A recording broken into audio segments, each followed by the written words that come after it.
श्री शांतिनाथ शांतिनाथ श्री शांतिनाथ।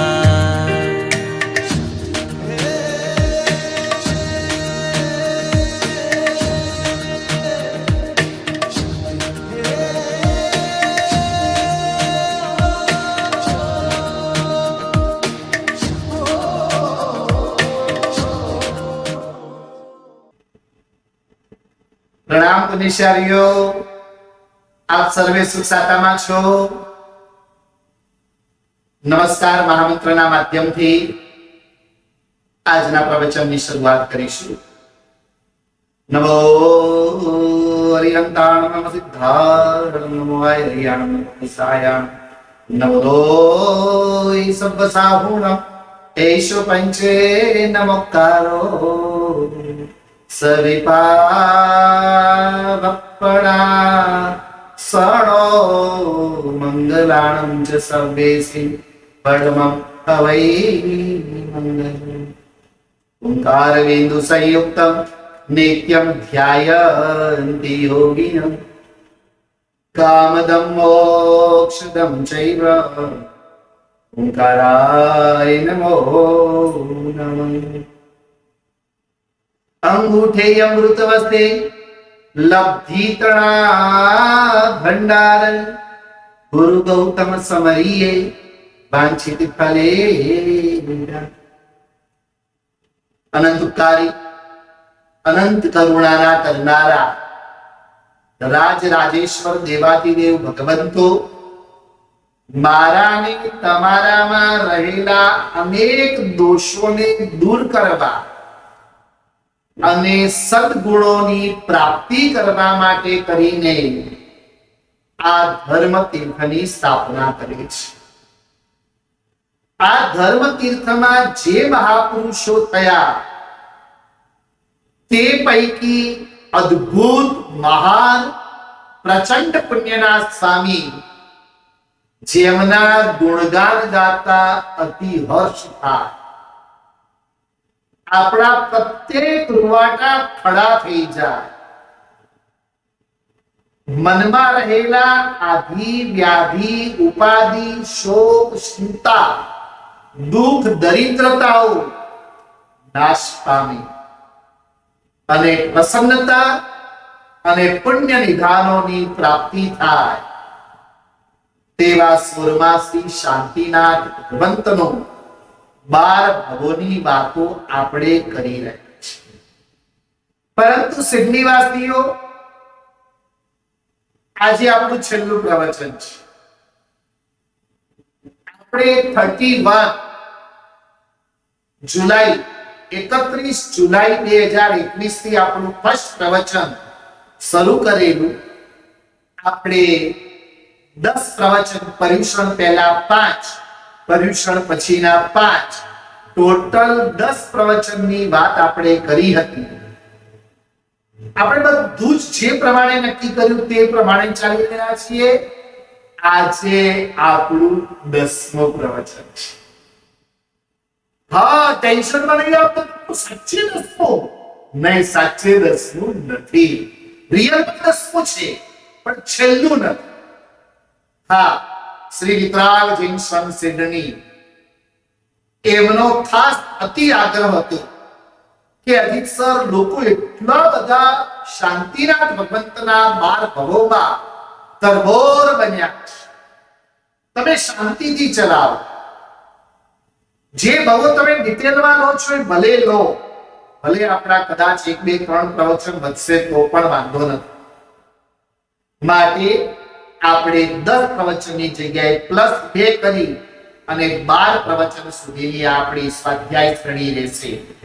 આજે 10મું પ્રવચન, આના પછી પણ આપણે હજી 2 પ્રવચન કરીશું અને 23 ઓક્ટોબર અને 30 ઓક્ટોબર 30 ઓક્ટોબર આપણું લાસ્ટ પ્રવચન રહેશે, જેમાં આપણે શ્રી શાંતિનાથ ભગવંતનો છેલ્લો ભવ લઈશું અને સાથે કોઈને કોઈ પણ પ્રકારના પ્રશ્નો પણ રહ્યા હશે, જે પણ પ્રશ્ન થયા એ દરેક પ્રશ્નોના સમાધાન પણ આપણે છેલ્લા પ્રવચનના માધ્યમ દ્વારા કરી અને કરીશું. ભલે કોઈ ઇન્ડિયામાં હોય, તમે ઓસ્ટ્રેલિયામાં હશો, પણ આપણે એક ધર્મના નાતે આપણે એક સાથે મળી અને આ જે આપણી પાસે જે મીડિયા છે એ સોશિયલ મીડિયાના માધ્યમથી આપણે કરીશું. આજે આપણે આગળ વધીએ છીએ. શ્રી શાંતિનાથ પરમાત્માના 12 રહ્યા આપણી સમક્ષ. શ્રી શાંતિનાથ પરમાત્માના 12 ભવની અંદરથી શ્રી શાંતિનાથ પરમાત્મા પ્રથમ ભવની અંદર શ્રીશૈલ નામના રાજા હતા અને એ શ્રીશૈલ નામના રાજાના પ્રથમ ભવની અંદર સમ્યક્ત્વની પ્રાપ્તિ કરી છે. 4 જીવ સાથે એમનો નાતો ગાઢ રહ્યો છે.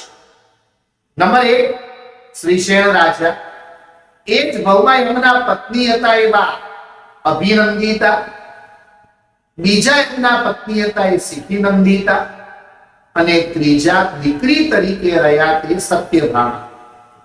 આ ચારમાં પણ આ બંને જણનો નાતો ગજબનો છે. એક ભવોની આપણે શોર્ટ વસ્તુ અહીંયા બતાવી રહ્યા છે. સાંભળજો, સમજજો કેવા કેવા સંબંધોથી એ જોડાયા છે. પહેલા ભવમાં કોણ? શ્રીશૈલ રાજા અને અભિનંદિતા પતિ પત્ની હતા. બીજો ભવ યુગલિક નો થયો, એની અંદર પણ એક બંને પતિ પત્ની બન્યા અને યુગલ રૂપે છે. પણ એમાં શ્રીશૈલ રાજા ત્યાં પણ પુરુષ તરીકે જ હતા.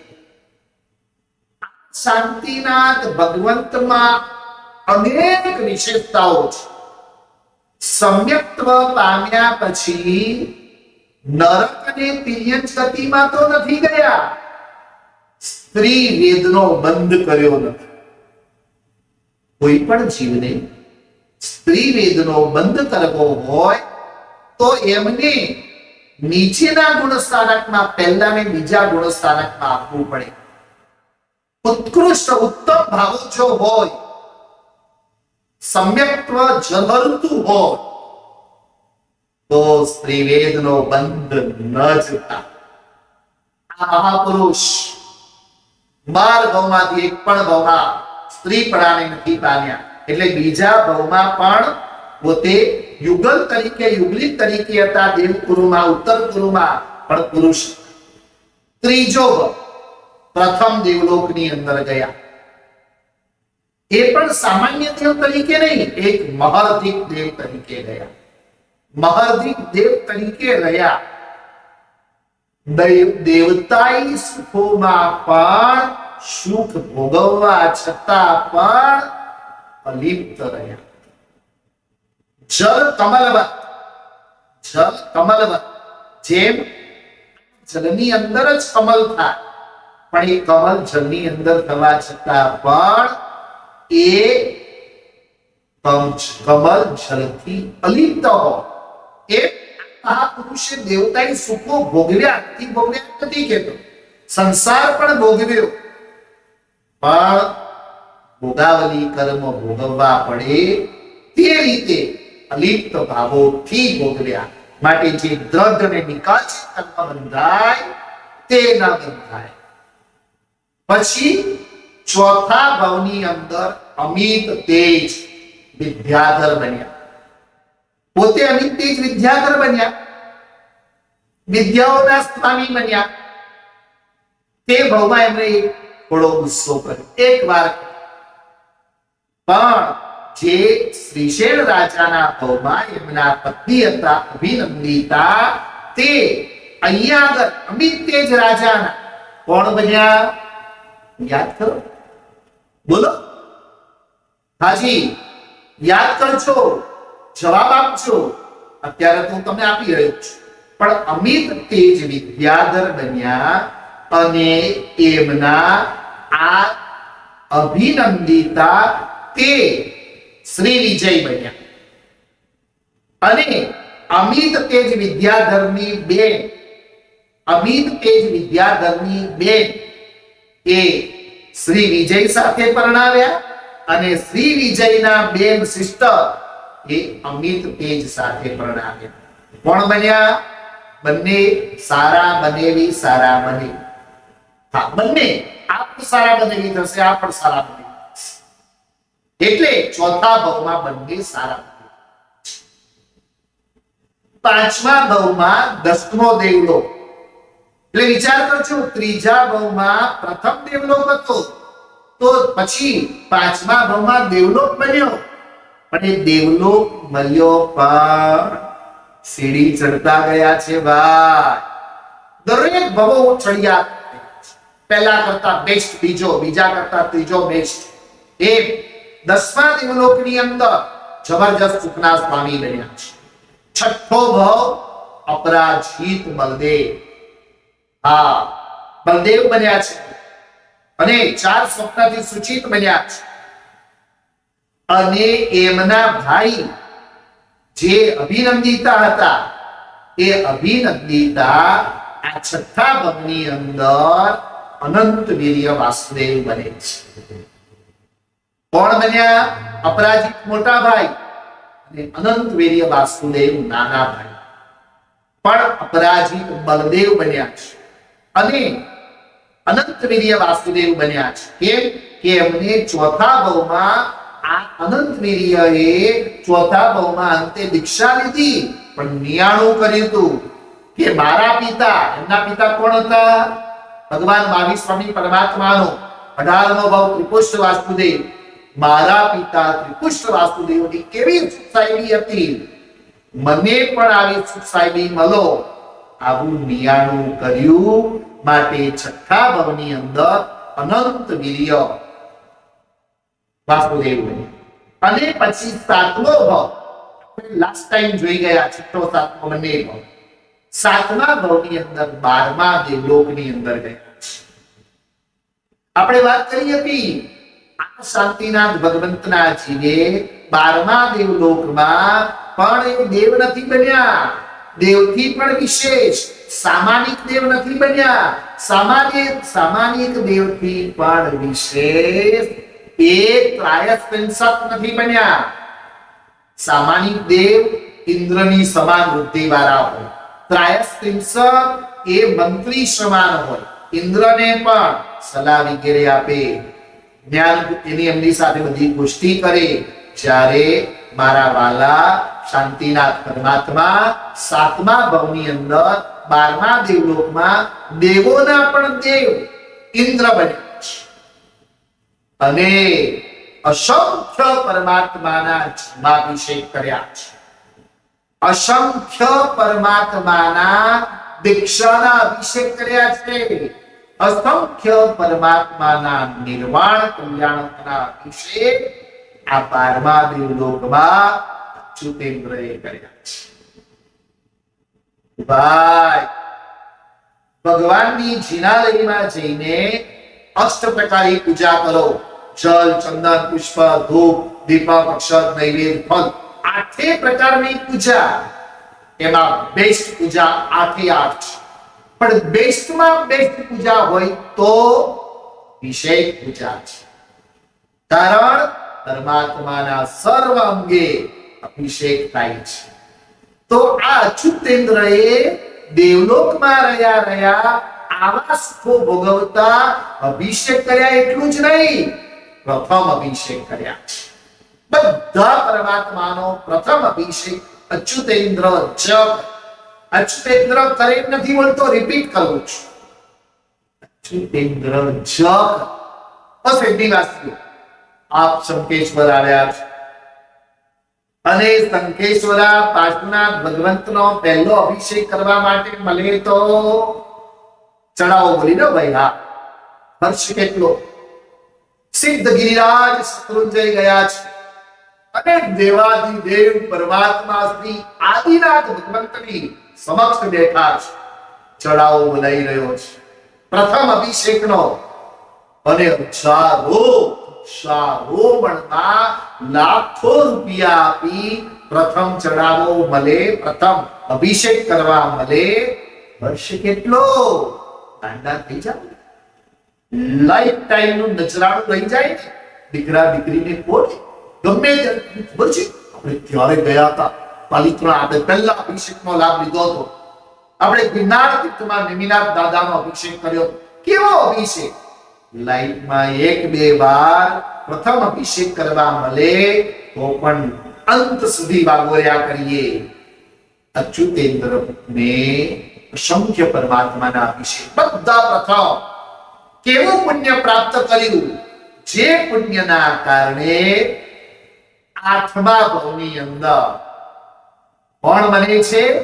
વજ્રાયુધ ચક્રવર્તી. આ જે વજ્રાયુધ ચક્રવર્તી બને છે, આજે એમની વાતો આપણે કરીએ છીએ. એ વજ્રાયુધ ચક્રવર્તી બન્યા ક્યાં? એમને વજ્રાયુધ ચક્રવર્તી ક્યાં? ભાઈ ભરત ક્ષેત્રમાં સિડનીમાં આવેલા, સિડનીમાં જન્મ થયો? ના ભાઈ ના. ક્યાં થયો હતો?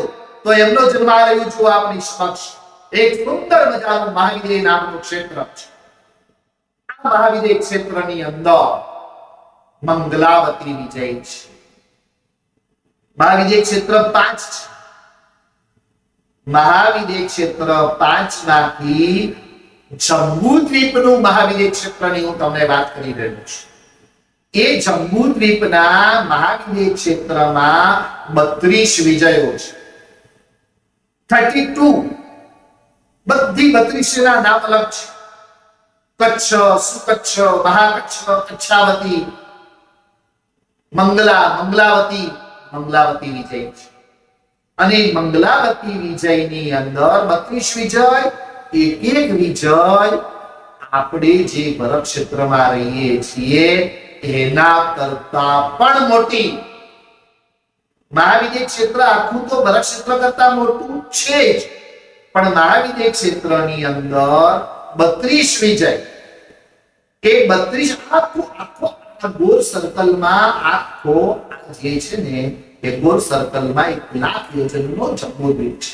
એમાં ઉપરનો જે ભાગ છે ત્યાં આગળ ઐરાવત છે, નીચેનો ભાગ જે છે ત્યાં આગળ ભરત ક્ષેત્ર છે.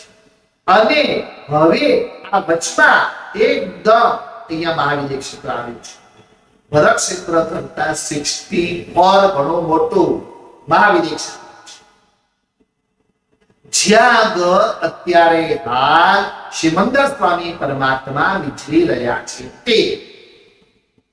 તો મહાવિદ્ય ક્ષેત્રમાં ઓલરેડી શ્રીમંદર સ્વામી ભગવાન આપણાથી દૂર છે પાછા, હા, છતાં આપણે એમને પહેલા યાદ કરીએ છીએ. એની વાતો મારે આજે નથી કરવી. હા, મારે વાત એ કરવી છે એ મહાવિદ્ય ક્ષેત્રમાં મંગલાવતી વિજયની અંદર એક સત્ય રત્ન સંચયા નામની નગરી છે. એ જે રત્ન સંચયા નામની જે નગરી છે તે નગરીની અંદર એક સુંદર મજાના રાજા છે. જે રાજા, જેમનું નામ ક્ષેમંકર નામના રાજા છે. આ ક્ષેમંકર નામના રાજા અને એમના રાણી એટલે રત્નમાલા.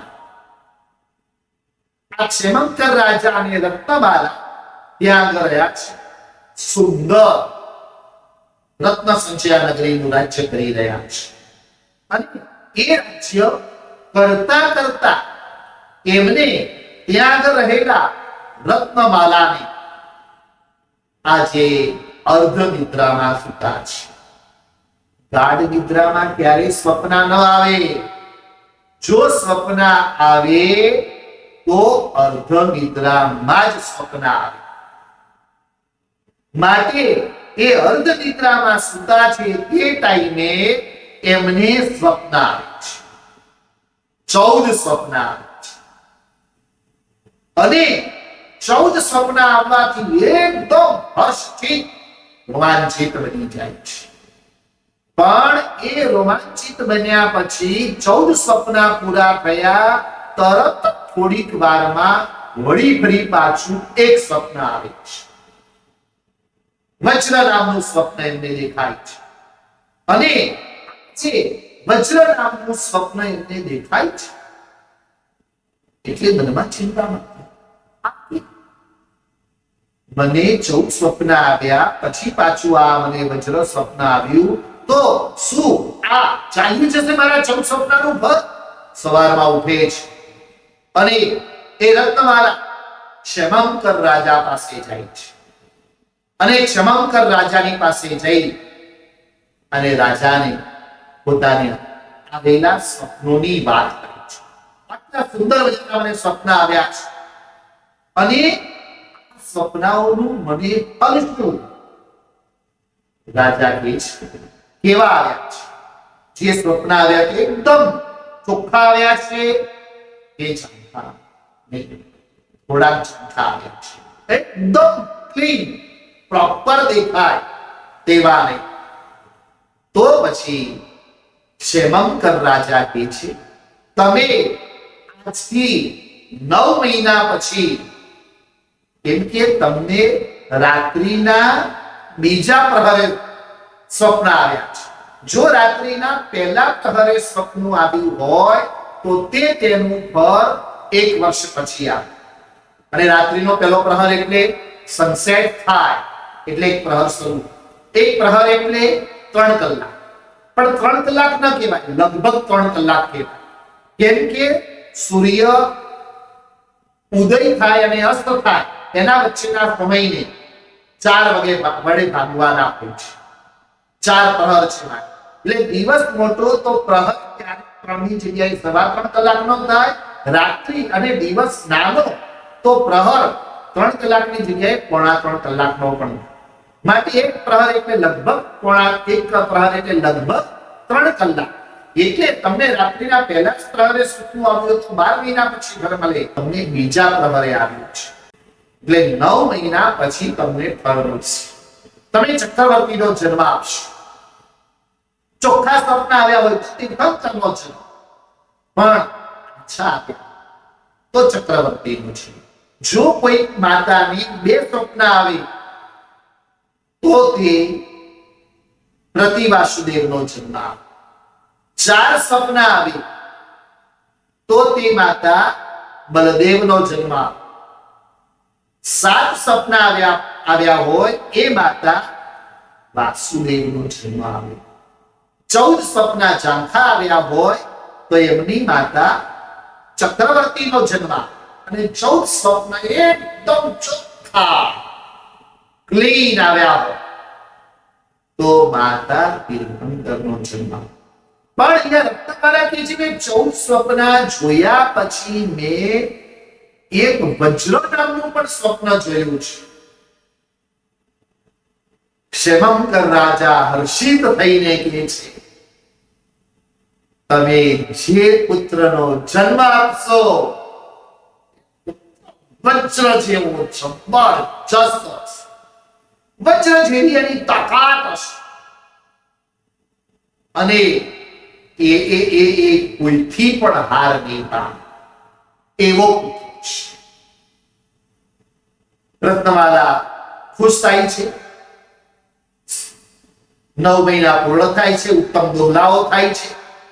ક્ષેમંકર રાજા પૂર્ણ કરે છે અને પછી 9 મહિના પછી વજ્રાયુધ, વજ્ર સ્વપ્નમાં આવ્યું હતું, વજ્ર સ્વપ્ન પ્રમાણે વજ્રાયુધ નામ આપે છે. એ મોટા થાય છે. થોડા ટૂંકમાં જ છે અને હવે વજ્રાયુધ મોટા થઈ ગયા છે.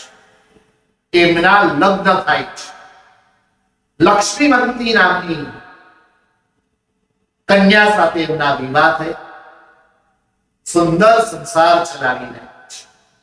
એ સંસાર ચલાવતા વજ્રાયુધ ને હવે પુત્ર જન્મે છે. તો એ લક્ષ્મીવંતી સુંદર દોહલાઓ સાથે પુત્રનો જન્મ આપે છે. શસ્ત્રાયુધ એમનું નામ રાખવામાં આવે છે. અને આ વજ્રાયુધ એટલે કોણ? શ્રી શાંતિનાથ પરમાત્મા. અને શાંતિનાથ પરમાત્માનો 8મો ભક્ત. અને વજ્રાયુધના દીકરા લક્ષ્મીવંતી અને વજ્રાયુધના દીકરા શસ્ત્રાયુધ એ કોણ? પેલા અભિનંદિતાનો છે, શ્રી વિજયનો છે. અને આગલા છઠ્ઠા ભાવમાં જે અનંત વીર્ય રાજા હતા એ આ સસરાયુગ તરીકે છે. અને આમનો સુંદર સંસાર ચાલી રહ્યો છે. હવે એ સંસાર ચાલતા ચાલતા એક વખત આ મહાવિદ્ય ક્ષેત્રની અંદર સુંદર અવસર એ બને છે. બધા રાજ દરબારમાં ગોઠવાયેલા છે. રાજ્યનું કાર્ય ક્ષેમાંકર નામના જે રાજા એ રાજ્યનું કાર્ય કરી રહ્યા છે.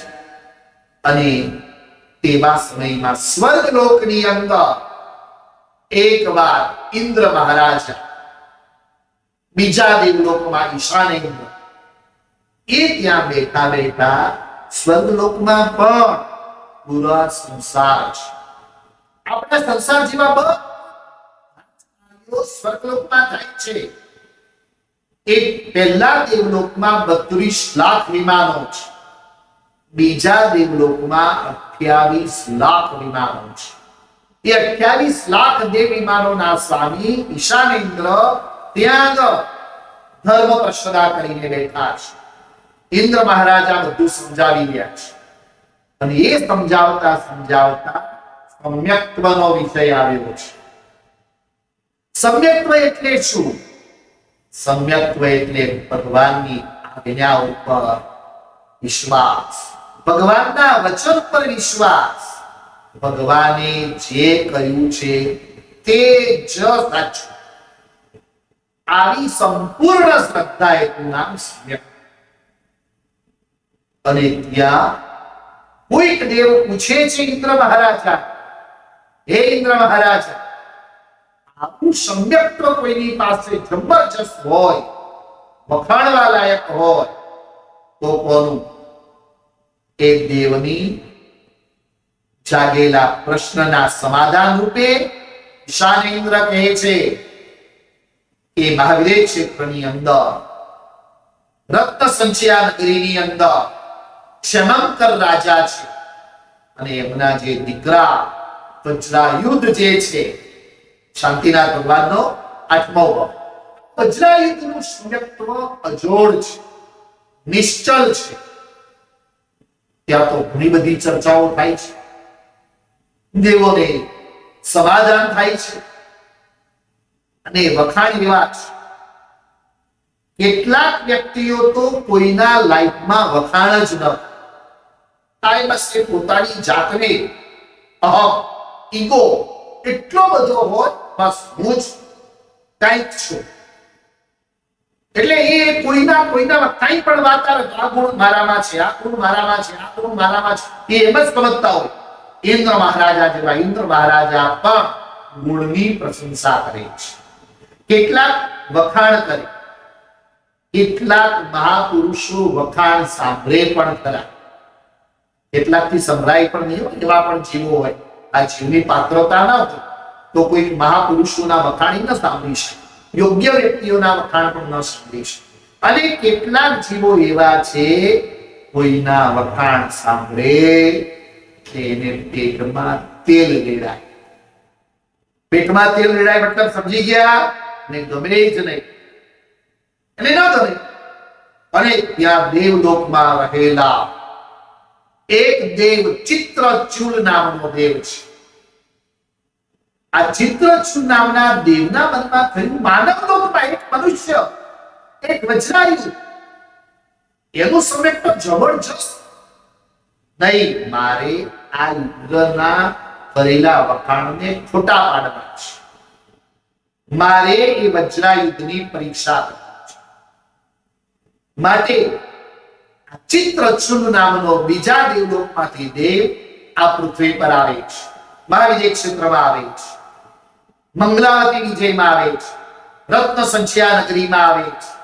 અને એ રત્ન સંચયા નામની નગરીમાં આવી અને ત્યાં તરત જ એક ક્ષેમાંકર રાજાની પ્રસદા ચાલી છે. અને ક્ષેમાંકર રાજા એવા હતા, એમની રાજસભામાં રાજ્યના કાર્યો પૂરા થાય પછી ચલો આવજો એમ કરીને પછી હાસી મજાકની વાતો ન થાય. પછીનો સમય ધર્મ ચર્ચાનો. આજે ઘણા લોકો એવા છે જેમને ધર્મ ગમતો જ નથી, ધર્મની વાતો ગમતી જ નથી, અને કેટલાક લોકો એવા છે કે ધર્મની વાતો જ ગમે. તરત સમય મળે એટલે સમય લઈને બેસી ગઈ, સમય મળે એટલે તરત પ્રતિક્રમણ કરી. એમને તો ત્યાં સામે નજર સામે ટેબલ ઉપર જ બુક્સ પડી હોય, સીધા વાંચવા બેસી જાય. આ ચમંકર રાજાને ત્યાં ધર્મ સ્પર્શતાની બધી વાતો ચાલી રહી છે. ચિત્રચૂર નામનો ત્યાં આ દેવ આવે છે અને આવીને નાસ્તિક બનીને આવે છે. ઓલરેડી નાસ્તિક તો છે જ, નાસ્તિક બનીને આવે છે. આવીને એ તરત શંકર રાજાને કહે છે, મને એક સવાલ છે. બોલો, શું સવાલ છે? પહેલા વજ્રાયુધ બેઠા છે ને એમને મારે પૂછવું છે. વજ્રાયુધ કહે છે, પૂછો, શું કેવું છે? એ કહે છે, મારો સવાલ એ છે, હકીકતમાં આ જગતમાં પુણ્ય, પાપ, ધર્મ આવું કઈ છે જ નહીં.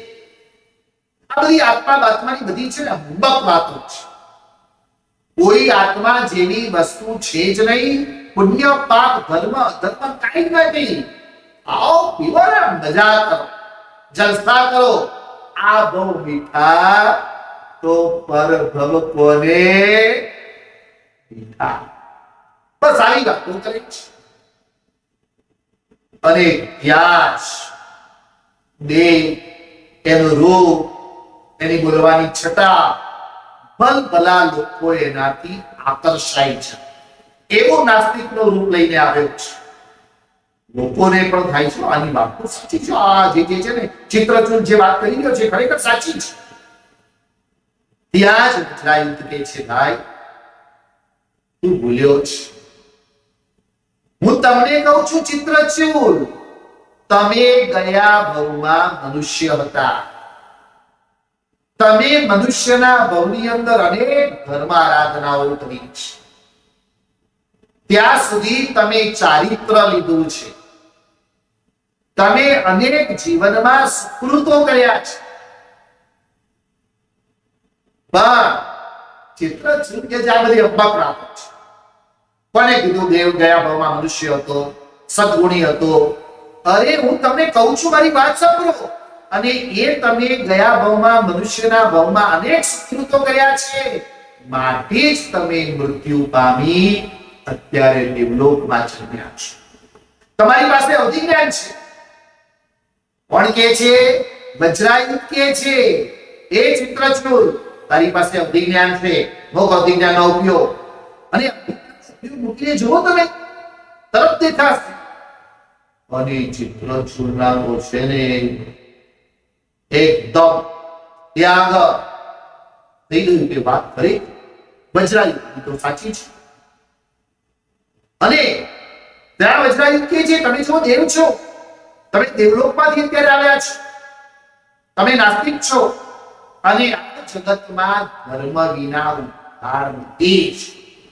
આ જગતમાં જે કોઈ પણ વ્યક્તિ જે પણ સુખને પામ્યા છે, સારી પત્ની પામ્યા છો, સારો દીકરો મળ્યો છે, સારા પિતા મળ્યા છે, સારો પરિવાર મળ્યો છે, સારી સંપત્તિ મળી છે, સારું ઘર મળ્યું છે, સારી ગાડી મળી છે, આ જગતમાં જે પણ સુખ મળ્યું છે તે કારણ ફક્ત અને ફક્ત ધર્મનું જ છે, પુણ્યનું જ છે. તમે પુણ્યના પ્રતાપે જ દેવ થયા છો. પુણ્યના પ્રતાપે જ તમે દેવલોકમાંથી અત્યારે ભાગી પેલા ઇન્દ્ર મહારાજાની શંકા માટે તમે અહીંયા આગળ આવ્યા છો. આ વિચાર કરે છે ચિત્રચૂર, વાત બરોબર છે, હું દેવ છું, ગયા ભાવમાં મનુષ્ય હતો, હું આ રીતે આવ્યો છું. પણ આ વજ્રાયુધને બધી ખબર ક્યાંથી? વજ્રાયુધને પૂછે છે, કે છે ચિત્રચૂર કે તમારી વાત 24 કેરેટ છે. 24 કેરેટ ગોલ્ડ જેવી તમારી વાત સાચી છે, તદ્દન સાચી છે. પણ આપને ક્યાંથી ખબર પડી? આ મહાપુરુષ જન્મથી અવધિ જ્ઞાની છે. મોટી વાત કરું છું. પ્રચંડ પુણ્યના સ્વામી સોરમાં શાંતિનાથ ભગવંતનો આઠમો ભાવ, એ આઠમા ભાવમાં અવધિ જ્ઞાની છે. અને શાંતિનાથ ભગવાન આઠમા ભાવમાં અવધિ જ્ઞાન છે. હજી પણ તમે સીડી ચડો, જ્યારે આઠમો, નવમો, 10મો શાંતિનાથ ભગવાનનો 11મો ભાવ, 12મો ભાવ, બધા ભવમાં એમની પાસે અવધિ જ્ઞાન રહેવાનું જ છે. એટલું નથી કેતો, હજી આગળ વધું છું. આઠમા ભવમાં વજ્રાયુધ છે, પણ સાતમા ભવની અંદર કોણ હતા? 12મા દેવલોકની અંદર હતા. ત્યારે પણ એમની પાસે અવધિ જ્ઞાન હતું. એટલે શાંતિનાથ ભગવાનની પાસે આ 12મા ભવની અંદર જે અવધિ જ્ઞાન આવ્યું છે, આ અવધિ જ્ઞાન એમને કેવલ જ્ઞાન આપીને જ જવાનું છે. એટલે સાતમો ભવ અવધિ જ્ઞાની, 8, 9, 10, 11, 12 બધા જ ભવ અવધિ જ્ઞાની. અને આટલું બધું અવધિ જ્ઞાન 24 તીર્થંકર ભગવંત થયા. આદિનાથ પરમાત્માથી માંડીને 22 સ્વામી પરમાત્મા સુધીના દરેક પરમાત્માની પાસે અવધિ જ્ઞાન ફક્ત 3 ભવનું જ હતું. જેમ કે આદિનાથ ભગવાન તો 13મા ભવમાં એ 13મા ભવમાં આદિનાથ ભગવાન થયા. તો 13મો ભવ, 12મો ભવ અને 11મો, 11, 12, 13 બસ લાસ્ટ 3 ભવમાં જ એમની પાસે અવધિ જ્ઞાન હતું. શાંતિનાથ પરમાત્મા એક એવા છે જે પરમાત્મા 7મા ભવથી અવધિ જ્ઞાન લઈને આવ્યા. એટલે તમે બીજા વ્યક્તિઓને ક્યારેય લાઈફમાં નારાજ ન કર્યા હોય, તમે કોઈની સાથે કસાયો ન કર્યા હોય, તમે હંમેશા પ્રસન્નતામાં રહ્યા હોય, તમે હંમેશા બીજાની ધર્મ ઈચ્છાઓને પૂર્ણ કરી હોય, તો સમ્યક્ત્વ તમારામાં આ અવધિ જ્ઞાન આવે આવે આવે અને સાવે રેજ. તમે કોઈને દુખી નથી કર્યા માટે. અને દેવ ખુશ થાય છે, પ્રસન્ન થાય છે. અને આ વાતો સાંભળતા સાંભળતા ધર્મ પામી સમ્યક્ત્વ પામે છે. અને સમ્યક્ત્વ પામીને જાય છે. અને સમ્યક્ત્વ પામીને જ્યારે જાય છે ત્યારે બે હાથ જોડી વજ્રાયુધના ચરણમાં પડે છે. અને વજ્રાયુધના ચરણમાં પડીને કહે છે, મારા માતા તમે છો, મારા પિતા તમે છો, મારા ગુરુ તમે છો, સાક્ષાત મારા ભગવાન તમે છો. જીવનમાં હજારો ભવોની આરાધના પછી સમ્યક્ત્વ મળવું દુર્લભ છે. તે સમ્યક્ત્વ તમે મને આપ્યું છે. માંગો, શું આપું? મારે તમારી ભક્તિ કરવી છે. ચિત્રચૂર આપવા માટે તૈયાર થાય છે ત્યારે વજ્રાયુધ ના પાડે છે. એ ભાઈ, વૈમાનિક દેવ પ્રશ્ન થાય, એ કંઈક આપે તો ના પડાય, સામેથી ના પાડે છે. અને ના પાડે છે છતાં પણ વજ્રાયુધને ચિત્રચૂર દેવ પ્રસન્ન થઈ અનેક અલંકારો આપી, ભેટ તરીકે આપી અને પોતાના સ્થાને જાય છે. આ બાજુ હવે જે એમના પિતા જે ક્ષમંકર રાજા, એ હવે મોટા થયા છે. અને એ ક્ષમંકર રાજા મોટા થયા માટે આ ક્ષમંકર રાજા પોતાના દીકરા વજ્રાયુધને રાજ્ય સોંપે છે, રાજા બનાવે છે. અને એ રાજ્ય સોંપી અને ક્ષમંકર રાજા દીક્ષા લે છે. દીક્ષા લઈને સાધના કરવા લાગે છે. અને એવી સાધના કરે છે, એ સાધના કરતા કરતા ક્ષમંકર રાજા ઉત્કૃષ્ટ સાધના કરી આથી કર્મોનો ક્ષય કરે છે, કેવલ જ્ઞાન પામે છે. એટલું જ નહીં, એ પોતે જેવું કેવલ જ્ઞાન પામે ત્યાં એમને દયા ત્રીજા ભવમાં બાંધેલું તીર્થંકર નામ કર્મ ઉદયમાં આવે છે. અને ક્ષમંકર રાજા, ક્ષમંકર મુનિ અને ક્ષમંકર તીર્થંકર બને છે. એટલે વજ્રાયુધ ચક્રવર્તી કોણ હતા? તીર્થંકરના પુત્ર. બોલો તો ખરા, કેવો પરિવાર! પોતે ચક્રવર્તી વજ્રાયુધ અને પોતાના પિતા ક્ષમંકર રાજા તીર્થંકર, પોતે તીર્થંકર પિતા, તીર્થંકરની પદવી પામે છે. અને તીર્થંકરની પદવી જ્યારે પામ્યા ત્યારે વજ્રાયુધ ત્યાં જાય છે. અને ત્યાં પેલા ઇન્દ્ર મહારાજાઓ પણ આવે છે તીર્થંકરનો ત્યાં આગળ મહોત્સવ કરે છે. વજ્રાયુધ પણ એ મહોત્સવની અંદર રહે છે. અને સુધીમાં વજ્રાયુધ ચક્રવર્તી હોવા છતાં પણ તેમનું પુણ્ય ઉદયમાં નતું આવું. કેમ કે તીર્થંકર હોય ત્યાં સુધી ચક્રવર્તીનું પુણ્ય હજી એમનું એમ જ પડ્યું રહે. માટે જો એક તીર્થંકર ને ચક્રવર્તી બંને એક જ ઘરમાં, બાપ દીકરો, ક્ષમંકર પિતા ને વજ્રાયુધ દીકરો, પિતા તીર્થંકર ને વજ્રાયુધ ચક્રવર્તી, પણ ચક્રવર્તી વજ્રાયુધ હોવા છતાં પણ એમનું પુણ્ય હજી ઉદયમાં ચક્રવર્તી તરીકે આવ્યું નથી. કારણ તીર્થંકર ક્ષમંકર રાજા હતા. માટે જેવા ક્ષમંકર રાજાએ દીક્ષા લીધીને કેવલ જ્ઞાન પ્રગટ થયું, આ બાજુ વજ્રાયુધ એમને ચક્ર રત્ન પ્રાપ્ત થયું. પિતાનો કેવલ જ્ઞાનના મહોત્સવમાં, અરિહંતપડાના મહોત્સવમાં જઈને આવ્યા, ધર્મદેશના સાંભળીને આવ્યા, ભાવ વિભોર બનીને આવ્યા. આ બાજુ ચક્ર રત્ન પ્રાપ્ત થયું છે. હવે શું કરવું? ચક્ર રત્નનો લેવા માટે જાય છે. સાથે સાથે એમને બીજા 13 રત્નો પણ પ્રાપ્ત થાય છે. જ્યારે વ્યક્તિનું પુણ્ય ખીલે છે ત્યારે એને કાંઈ મહેનત કરવી પડતી નથી. વજ્રાયુધ ચક્રવર્તી 32,000 દેશના રાજા બને છે. 1,92,000 સુંદર સ્ત્રીઓના સ્વામી બને છે. એ પણ આ બધું જ પુણ્ય એમનું ખીલ્યું છે. હું એમ કહું છું, બહુ ચક્ર રત્ન આવ્યું માટે ચક્રવર્તી બન્યા? હું ના પાડીશ. 14 રત્ન આવ્યા માટે વજ્રાયુધ ચક્રવર્તી બન્યા? નહીં. પુણ્ય આવ્યું માટે આ બધા રત્નો આવ્યા. આ જગતમાં મહાન પુણ્ય છે. પુણ્ય ધર્મ વિના થશે જ નહીં. આપણા ઘરમાં, આપણા હૃદયમાં મોટા અક્ષરે આપણે લખવું પડશે, બધા જ વિના ચાલશે, ધર્મ વિના નહીં ચાલે. ધર્મ મારો શ્વાસ છે, ધર્મ મારો પ્રાણ છે. અને હવે ચક્રવર્તી બન્યા છે. અને એ ચક્રવર્તી તરીકે ત્યાં આગળ બન્યા છે. ત્યાં આગળ એમને ત્યાં રાજ દરબારમાં એમની જે લક્ષ્મીવંતી છે એ રાણી એક દાસીને મોકલે છે.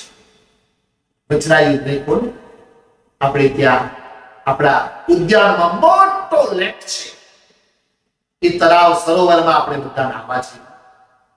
મારી ઈચ્છા થઈ છે આજે નાહવાની તમારી સાથે.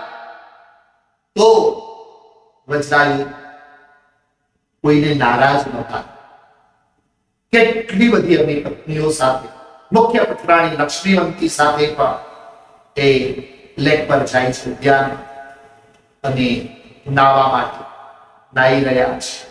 એકબીજા મસ્તી કરી રહ્યા છે. વજ્રાયુધને એ બધામાં ધ્યાન નથી.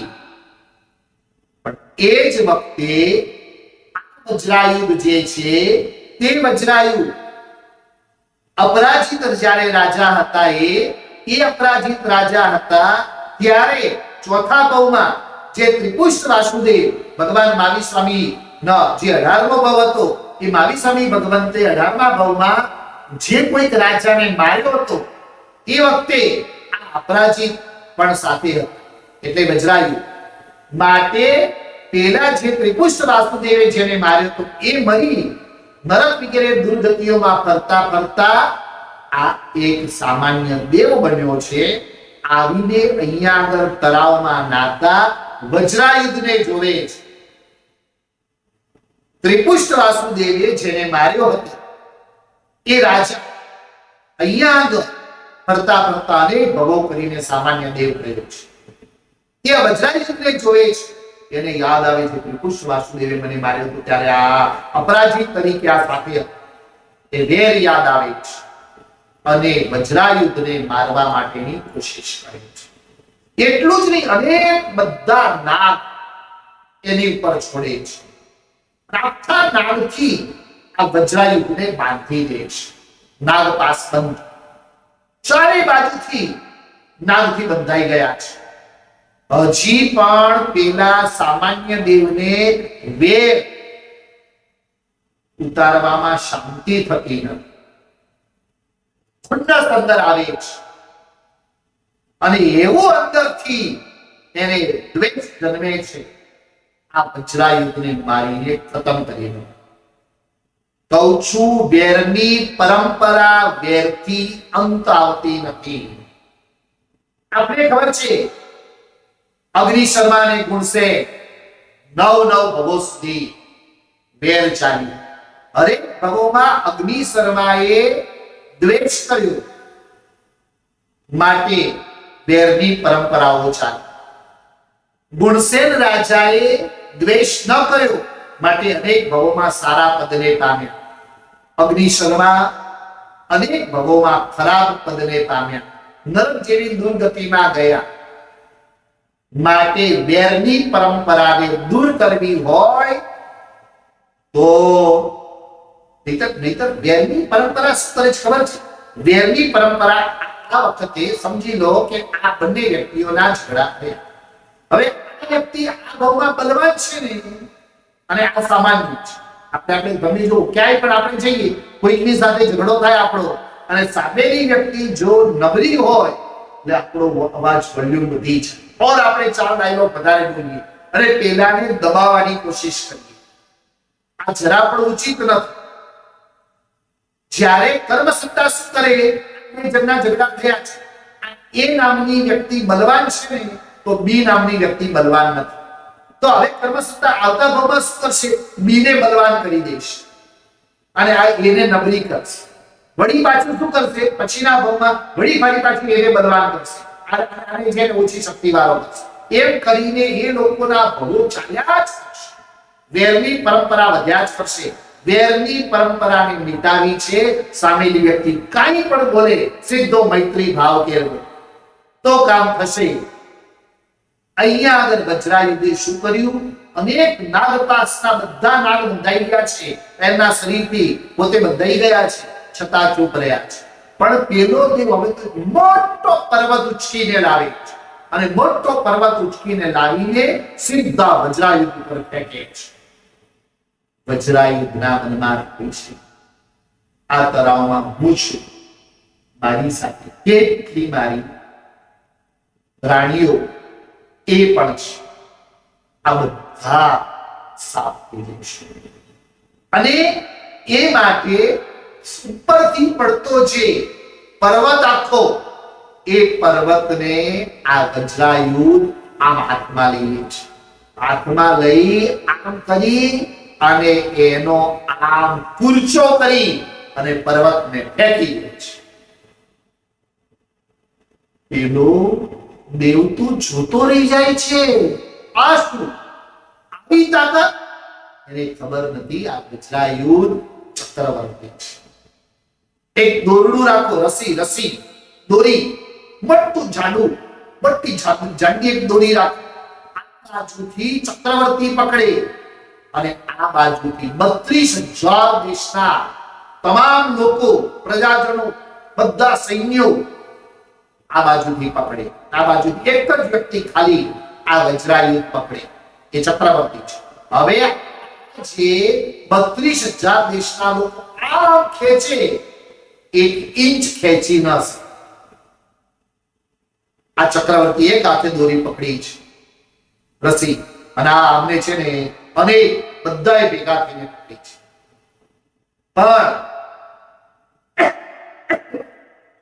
પરંતુ હવે ચક્રવર્તી આમ ખેંચે ને, બધા 32,000 દેશના પ્રજાજનો, સૈન્યો બધા જ ત્યાં ખેંચાવા લાગી છે. કેટલી બધી તાકાત ચક્રવર્તીની. પછી તો ચક્રવર્તી પેલાને ઉપદેશ આપે છે, સમજાવે છે, અને એ દેવ પણ હવે સમજે છે. કહેવા એ માંગુ છું, આ વજ્રાયુધની જબરજસ્ત તાકાત છે, અને આ તાકાત કરતા હવે એક પ્રસંગ એવો બને છે. ત્યાં અચાનક એક દિવસ વજ્રાયુધ રાજાની રાજસભામાં અજીત સેન નામનો વિદ્યાધર ભાગતો ભાગતો આવે છે. શરણ આપો, શરણ આપો, શરણ આપો. આકાશમાંથી ભાગીને આવ્યો છે. અને આ અજીતસેન નામનો વિદ્યાધર છે. અને એ અજીતસેન નામનો વિદ્યાધર છે, મને શરણ આપો, બચાવો, મને બચાવો. કારણ એ અજીતસેન વિદ્યાધરની પાછળ પવનવેગ નામનો વિદ્યાધર પડ્યો છે. અને પવનવેગ વિદ્યાધર આવીને તરત વજ્રાયુધ રાજાને કહે છે, રાજા, આ અજીતસેન વિદ્યાધરને તમે છોડી દો, મારે સીધો કરવો છે, એનો વધ કરવો છે, એને ખતમ કરી નાખવો છે. પણ ત્યારે વજ્રાયુધ રાજા કહે છે શું? ત્યારે પવનવેગ વિદ્યાધર કહે છે, જુઓ મારી શાંતિમતી નામની દીકરી છે. પવનવેગ વિદ્યાધર કહે છે, મેં અનેક વિદ્યાઓ પ્રાપ્ત કરી, મારી દીકરીને પણ વિદ્યાઓ પ્રાપ્ત કરવાની બહુ ઈચ્છા હતી. માટે મારી દીકરી શાંતિમતી વૈતાગ્ય પર્વત પર ગઈ અને વૈતાગ્ય પર્વત પર જઈને સાધના કરવા લાગી. જે રોહિણી, પ્રજ્ઞપ્તિ વગેરે વિદ્યાદેવીઓ છે, જે વિદ્યાદેવીઓની સાધના કરો તો વિદ્યાઓની પ્રાપ્તિ થાય. એક વિદ્યાદેવી પાસે 3000 વિદ્યાઓ છે. એવી 16 વિદ્યાદેવીઓ છે. આ વિદ્યાઓને પ્રાપ્ત કરવા મારી દીકરી શાંતિમતી ગઈ. ત્યાં વિદ્યાઓ પ્રાપ્ત કરતી હતી અને ત્યાં અજીતસેન નામનો વિદ્યાધર આવ્યો અને આ વિદ્યાધર મારી દીકરી શાંતિમતીને લઈને ભાગ્યો. અને એ જે શાંતિમતીને લઈને ભાગ્યો ત્યારે પછી મને ખબર પડી, માટે હું પવનવેગ અજીતસેનને મારવા ભાગ્યો. અને આ અજીતસેન વિદ્યાધર તમારા ચરણમાં આવીને, હે વજ્રાયુધ રાજા, છુપાઈ ગયો છે, આપ છોડી દો. ત્યારે ચક્રવર્તી મહારાજ, વજ્રાયુધ રાજા, અવધિ જ્ઞાની એ કહે છે, પવનવેગ વિદ્યાધર, તમે સાંભળો. તમે સાંભળશો ત્યારે તમે એમ જ કહેશો કે અજીતસેને જે કાર્ય કર્યું છે તે બરાબર છે. બરાબર કઈ રીતે બરાબર? કારણ આપણે એમના પૂર્વ ભવમાં છીએ. હવે પૂર્વ ભવની અંદર જાય છે અને પૂર્વ ભવની અંદર ગયા પછી કહે છે કે આ જે પવનવેગને કહે છે, પવનવેગ, તમે ગયા ભવમાં દત્ત સાર્થવા નામના સાર્થવા હતા. પવનવેગને કહે છે, તમે કોણ હતા ગયા ભવમાં? દત્ત સાર્થવા. તમારી પાસે ધન નહોતું, તમારી પાસે સત્તા નથી, તમારી પાસે કોઈ આવડત નથી, છતાં તમે તમારું કાર્ય કરી જતા હતા. પણ તમારા કોઈ પુણ્ય યોગે દત્ત કહે છે, ગયા ભાવમાં તમારા લગ્ન ભ્રભંકરા નામની યુવતી સાથે. અને ભ્રભંકરા યુવતી એટલે અત્યંત રૂપવાન, એવી જબરજસ્ત રૂપવાન, દેવીઓ ઝાંખી પડી. આવી પત્ની તમારા ઘરમાં હતી એટલે દત્ત શાર્થવા તમારા મનમાં થયું કે આવી પત્ની ઘરમાં હોય તો જરા મને મજા ના આવે. આપણા લોકોને શું છે ખબર છે? કોઈ પણ વસ્તુ મળી છે તો એને ભોગવવામાં મજા આવે એના કરતા કોઈક જોવે અને એના પછી કોઈક સારું કે એમાં આપણને મજા વધારે. પ્રદર્શનમાં દત્ત સાર્થવાના મનમાં પણ થયું આવી પત્ની છે, લોકોને બતાડું તો ખરા, લોકોને ખબર પડે, વાહ, દત્ત સાર્થવાની પત્ની ભ્રભંકરા કેવી રૂપવાન છે. એટલે વારંવાર તું કામ હોય કે ન હોય માર્કેટમાં લઈને નીકળે, ચારે બાજુ ગામ જોયા કરે, બધા સમજી કે મારી પત્ની છે, આ ભ્રભંકરા છે ને મારી પત્ની છે, સામેથી લોકોની. અને એક વાર તું બજાર નીકળ્યો છે, તે વખતે નલિન કેતુ નામનો રાજા નલિનકેતુ નામનો રાજા પ્રભંકરાને જોવે છે અને જ્યાં પ્રભંકરાને જોવે છે ત્યાં જ એના મનમાં આવી રૂપમાં નલિનકેતુ ના મનમાં થાય છે મારા રાજ દરબારમાં અનેક રાણીઓ છે, એક પણ પ્રભંકરા જેવી નથી. આ પ્રભંકરા આ સામાન્ય દત્ત સાર્થવાના ઘરમાં શોભે? એ તો રાજાને ત્યાં શોભે. એટલે નલિનકેતુ રાજા તું પ્રભંકરાને લઈ અને ભાગ્યો. અને આ વસ્તુ દત્ત સાર્થવાથી સહન ન થઈ. એને ઘણી કોશિશ કરી પાછી મેળવવા માટે, પણ તું રાજા હતો. નલિનકેતુ રાજા તે આને આપી નહીં.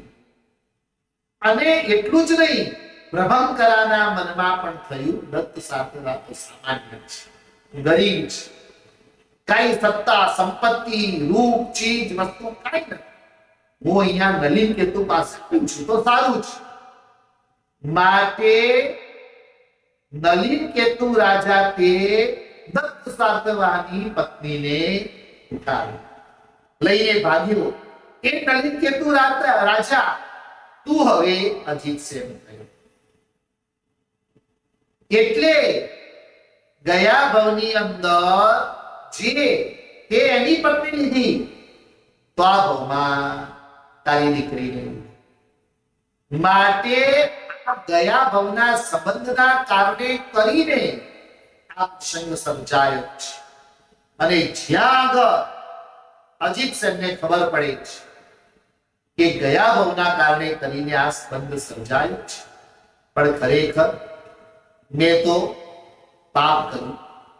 આવું અધમ કાર્ય કોઈકની પત્નીને, કોઈની દીકરીને મારી લેવાનું આ કાર્ય મારાથી થાય નહીં. ખરેખર મેં આ ભૂલ કરી છે. માટે વજ્રાયુ ચક્રવર્તીને કહે છે આપ માર્ગ બતાવો, મારે શું કરવું.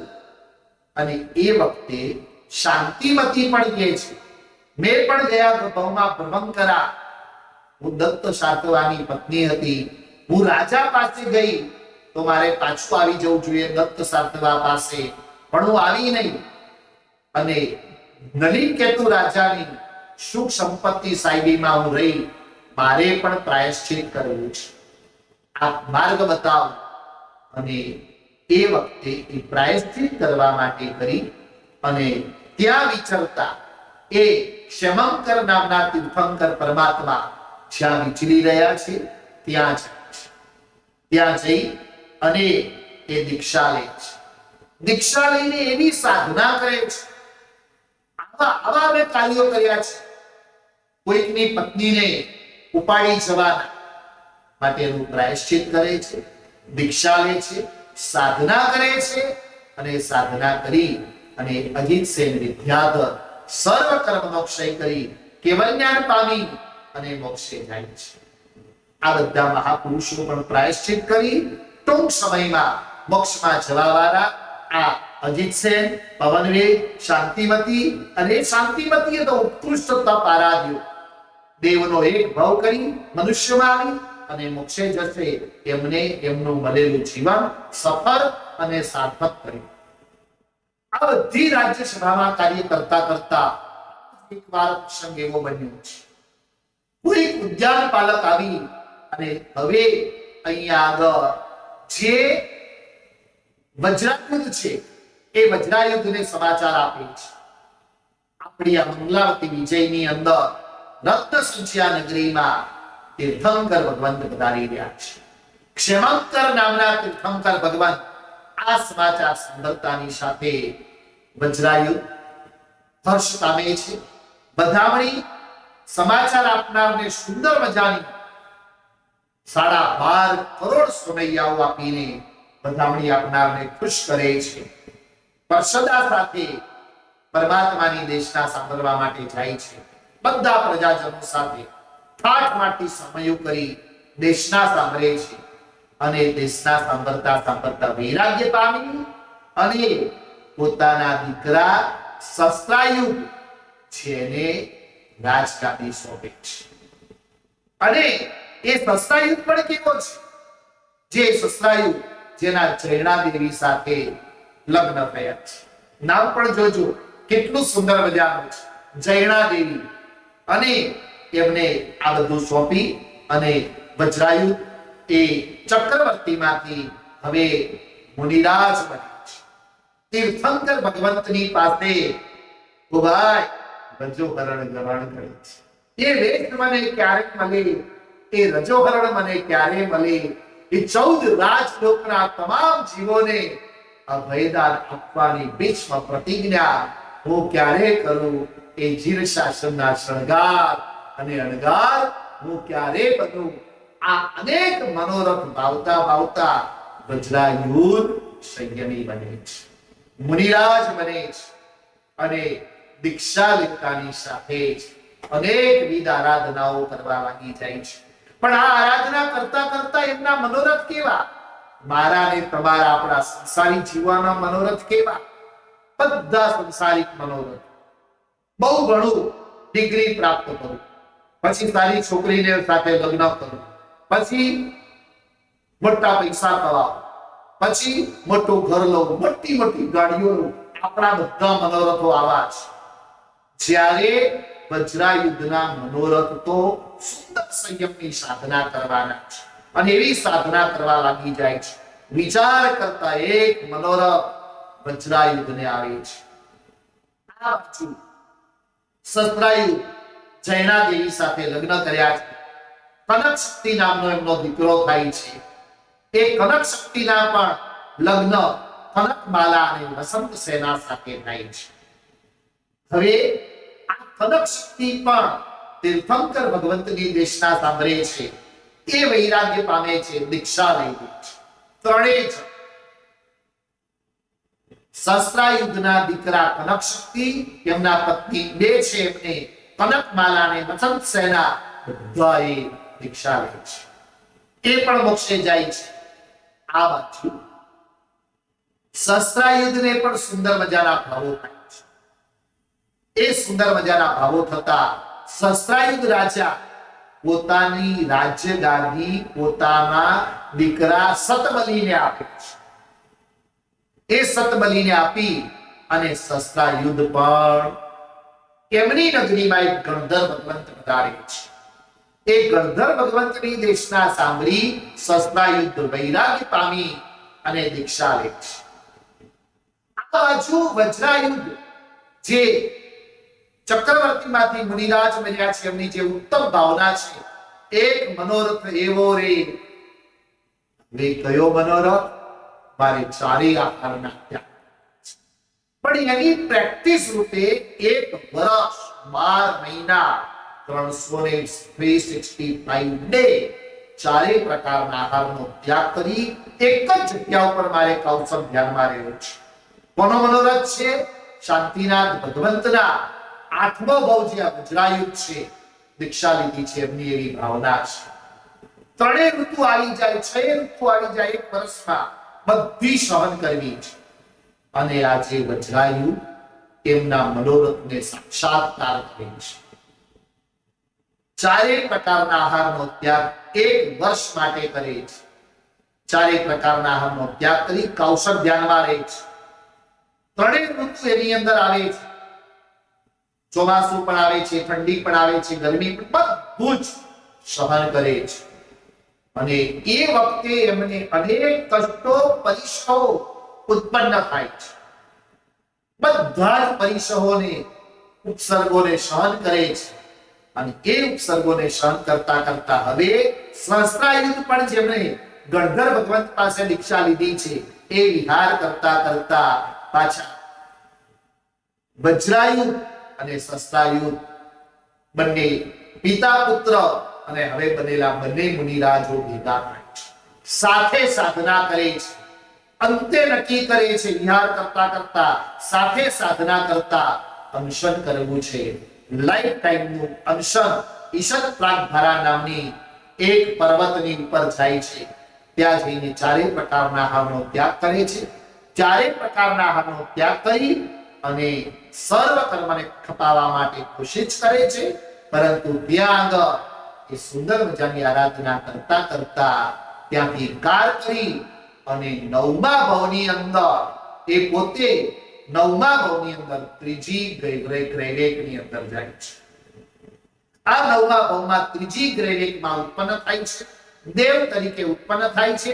12 દેવલોક સુધી તો જ્યાં બધી જ વ્યવસ્થા હતી, નોકર ચાકર ઇન્દ્ર સામાનિક ત્રાયસ્તિંસદ અભિયોગી આ બધી વ્યવસ્થાઓ હતી. અહીંયા તો હવે સૈયામાં આરસ કરીને ઉત્પન્ન થવાનું 25 સાગરો પણ સુધી આ ત્રીજી ગ્રેરેકમાં રહેવા. પોતે જે સૈયા પર પલંગ પર ઉત્પન્ન થયા છે એક પડખું પણ ત્યાં ના ફેરવે, એમને એમ જ રહેવા બસ. અને એ 25 સાગરોપમ સુધી ત્રીજી ગ્રેરેકમાં રહે છે. કોઈ પણ પરમાત્માના જન્માભિષેક થાય તો કોઈ પણ પરમાત્માના કલ્યાણકમાં મેરુ પર્વત વગેરે ઉપર પણ ન જાય. આ અહમ ઇન્દ્રો છે. કલ્પાતી કલ્પ એટલે આચાર, કોઈ પણ આચાર હોતા નથી. અને 25,000 વર્ષે એકવાર આહાર કરે. આવી સુખ સાહેબી ત્રીજી ગ્રેરેકમાં નવમા ભાવની અંદર ભોગવે છે. અને એ ભોગવતા ભોગવતા હવે 10મા ભાવમાં ક્યાં જાય છે એ શાંતિનાથ ભગવંતનો 10મા ભાવની વાતો આપણે હવે નેક્સ્ટ ટાઈમ આવવાવાળી કઈ 23 ઓક્ટોબર ત્યારે આપણે વાત કરીશું. અને પછી છેલ્લે 30 ઓક્ટોબરના દિવસે આપણે શાંતિનાથ ભગવંતનો છેલ્લો ભાવ પૂર્ણાહુતિ પ્રશ્નોત્તરી અને સાથે એકદમ હર્ષ શાંતિનાથ ભગવંતના 12 ભાવો જાણી અને એ શાંતિનાથ ભગવંતે પોતાના જીવનમાં પ્રસન્નતાને પ્રાપ્ત કરી હતી. રાગ દ્વેષ ઓછા કર્યા હતા, કોઈ પણ ભાવમાં કોઈની સાથે ક્લેશ નતા કર્યા. એની અનેક વાતો આપણે કરીશું આજના પ્રવચનમાં. જનેશ્વર ભગવંતની આજ્ઞા વિરુદ્ધ કંઈ પણ બોલાયું હોય તો મન વચન કાયાએ કરી ભિક્ષામિ દુક્કડમ સર્વમંગલ માંગલ્યમ સર્વ કલ્યાણ કારણમ પ્રધાનમ સર્વ ધર્માણામ છૈદમ જયતિ શાસન. બોલો શ્રી શાંતિનાથ ભગવાન કી જય. श्री शांति